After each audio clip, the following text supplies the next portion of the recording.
seandainya punya uang, ya, beli rumah dulu atau beli mobil dulu?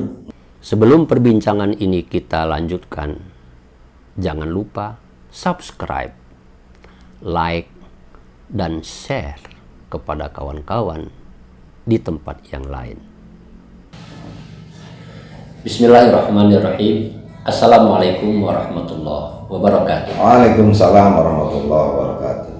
Kawan-kawan sekalian, selamat jumpa. Hari ini saya ingin melanjutkan ngobrol dengan Pak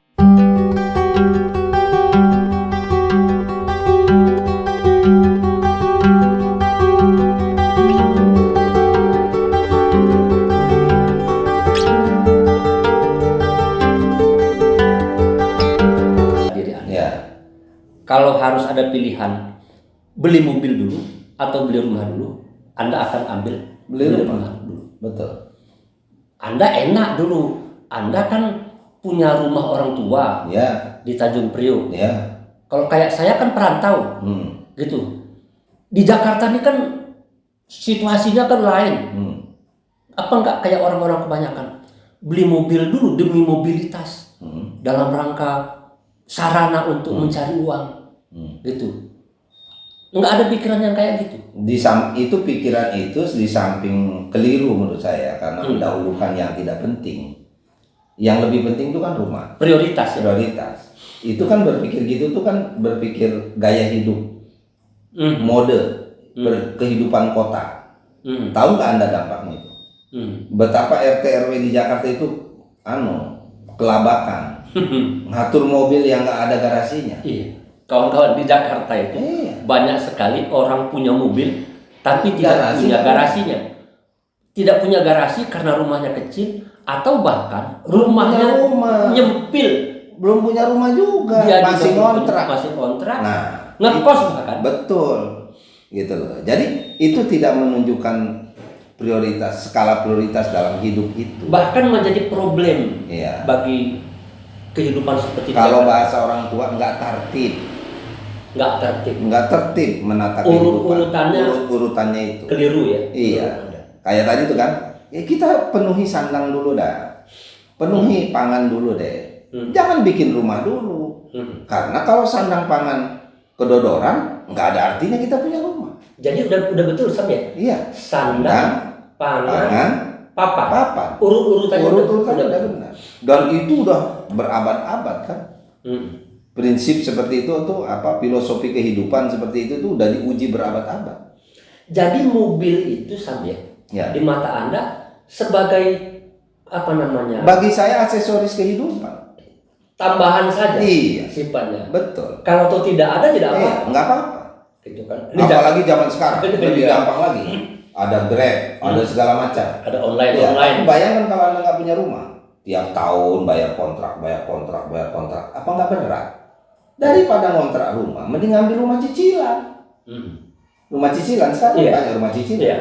Itu ada rumah sederhana, rumah sangat sederhana. Apa yang disubsidi? Rumah subsidi. Itu rumah subsidi itu dengan biaya kontrak tuh kurang lebih sama lah. Tapi sekarang kalau Anda beli mobil listrik ada subsidi. Beli mobil listrik itu lain lah, tapi itu nanti sejarah yang akan membuktikan mana lebih gitu loh. Itu kan bukan lagi-lagi rumah itu kan sekarang bisa disederhanakan. Bahkan di zaman kita kan sudah orang yang nggak punya uang cash untuk beli rumah sekian bisa dengan ngambil cicilan. Sekarang lebih mudah lagi, cicilannya pun disubsidi, rumah subsidi yang dari pemerintah itu. Ada DP 0%. Iya. DP adalah kecil, terus kemudian cicilannya itu sama dengan uang kontrakan. Iya. Katakanlah uang kontrak berapa? 1,5 juta.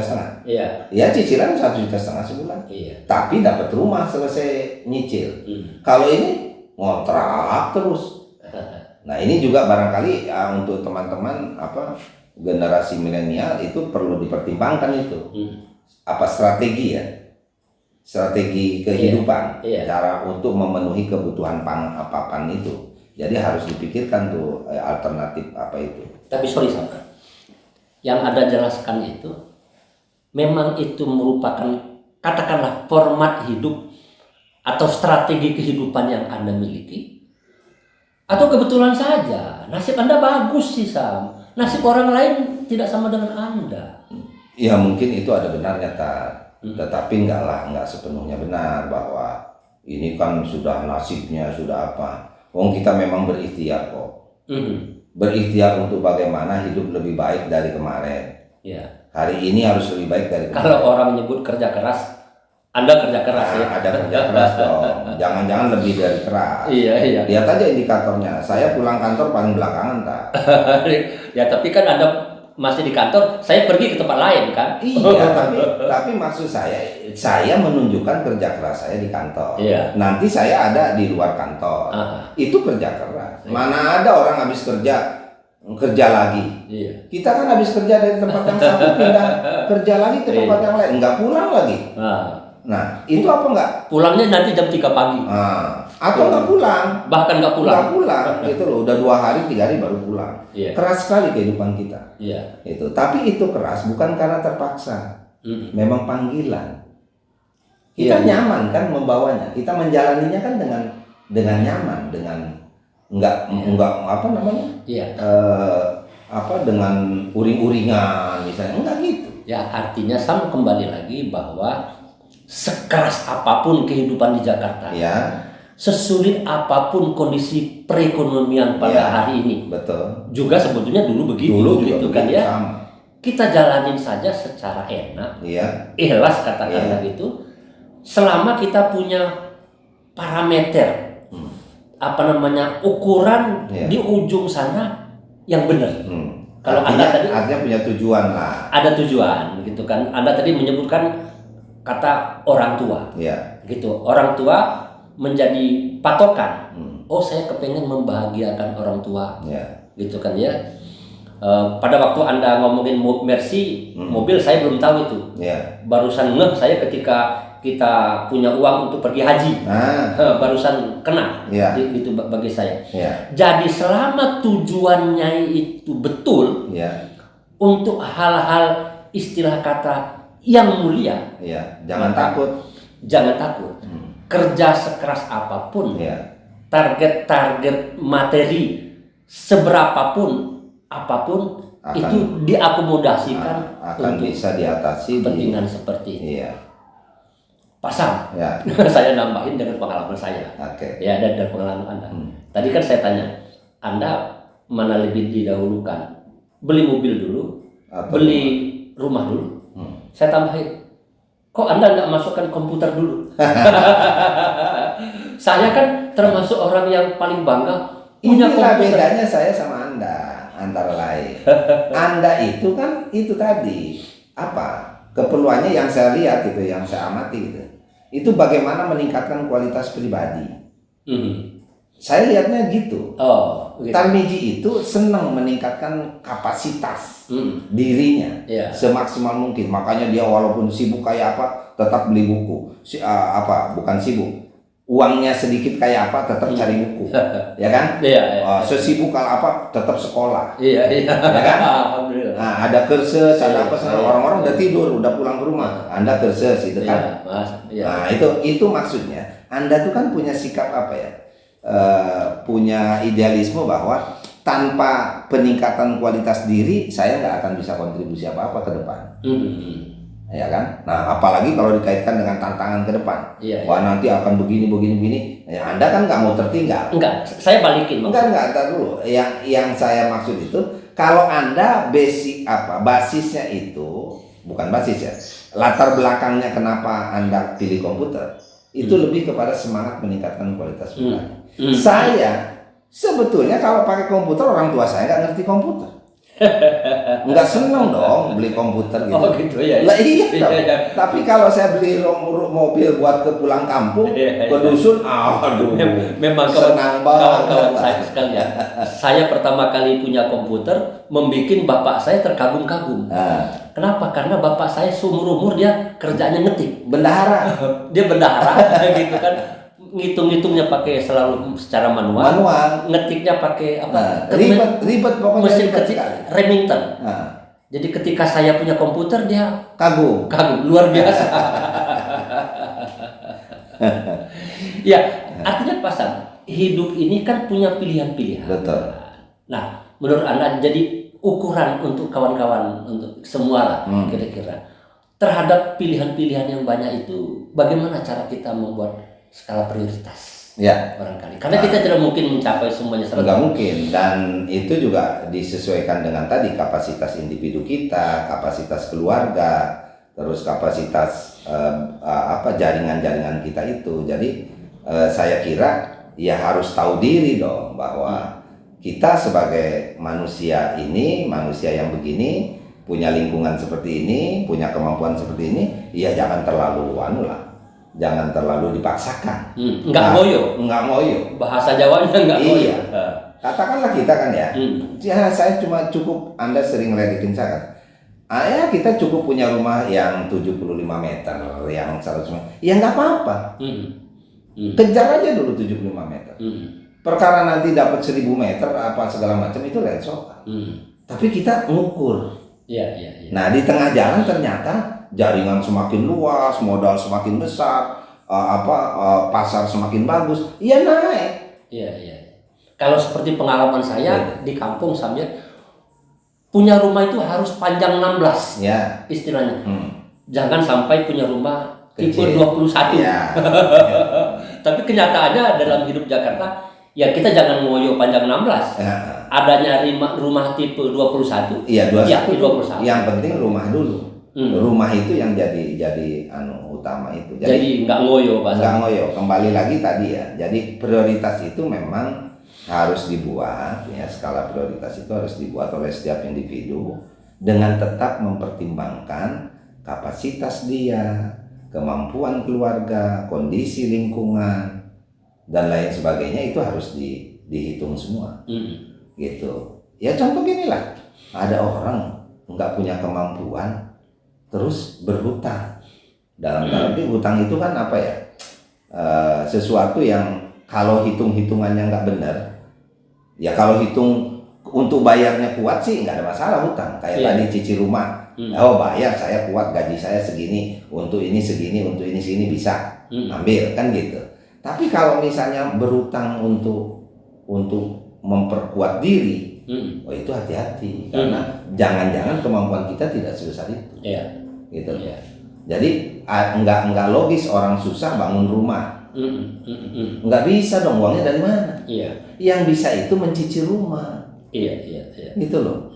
Jadi walaupun punya rumah, tapi strateginya yang Anda bilang itu tadi, strateginya seperti apa? Yaitu berurut kan, tertib, ya kan? Mana yang harus didahulukan, gitu loh. Nah, ambil dulu yang kira-kira sesuai dengan kemampuan kita apa. Anda juga kan gitu kan dulu. Punya rumah di Jalan Mawar dulu, yang kecil kan? Kecil. Nah, terus soalnya beli yang besar. Nah, gitu kan. Ada yang beli sampai nggak besar-besar banget. Bukan, ada yang udah nggak pakai atapnya kan, seabrak-abrak gitu loh. Jadi rumah kebun apa istilahnya? Mana ada dulu rumah kebun? Rumah dari siapa itu?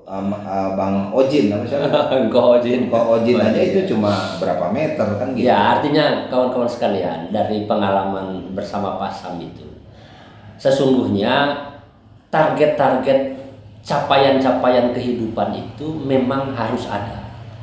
Ya. Realitasnya memang kita butuh kehidupan. Gitu kan ya. Target punya pakaian dulu. Secukupnya. Nggak harus bagus-bagus banget. Lalu kemudian bisa makan. Yang penting makan dulu.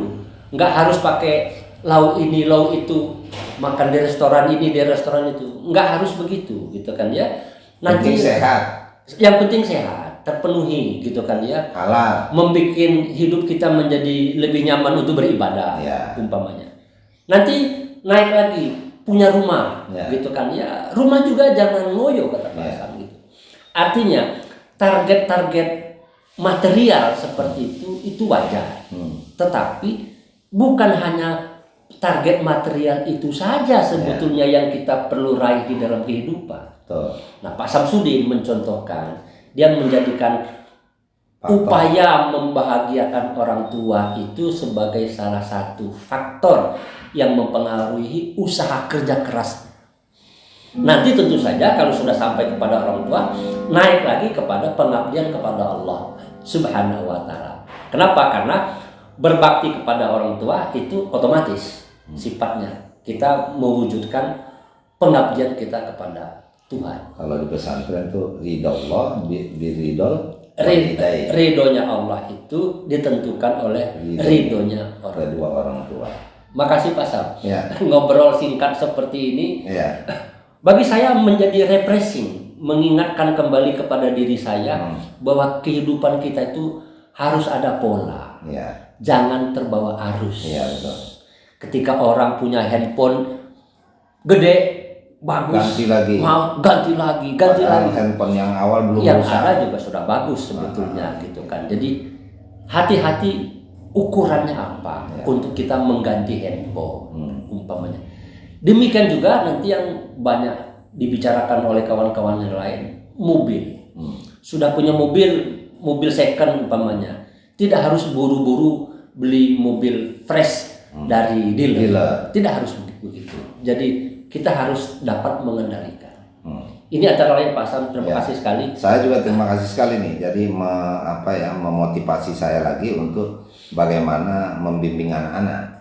Karena memang suasana sekarang itu dunia materialistik itu lebih dominan ya Pak Tar ya. Di dalam mewarnai kehidupan anak-anak kita. Yang serba serba hitung-hitungan itu. Jadi kita ingin mengisi kehidupan anak-anak kita itu dengan semangat pengabdian kepada Allah itu. Jadi semangatnya ibadah, bukan semata-mata untuk cari pangan, cari sandang, cari papan, itu bukan semata-mata itu. Cari kemewahan-kemewahan bukan itu. Iya. Tetapi dengan semangat beribadah tadi itu. Kalau saya kebetulan tadi melarikannya ibadah itu adalah melalui orang tua. Nah, karena jelas kan yang membahagiakan orang tua itu dijamin kan. Ya. Nah, terus dan lain sebagainya.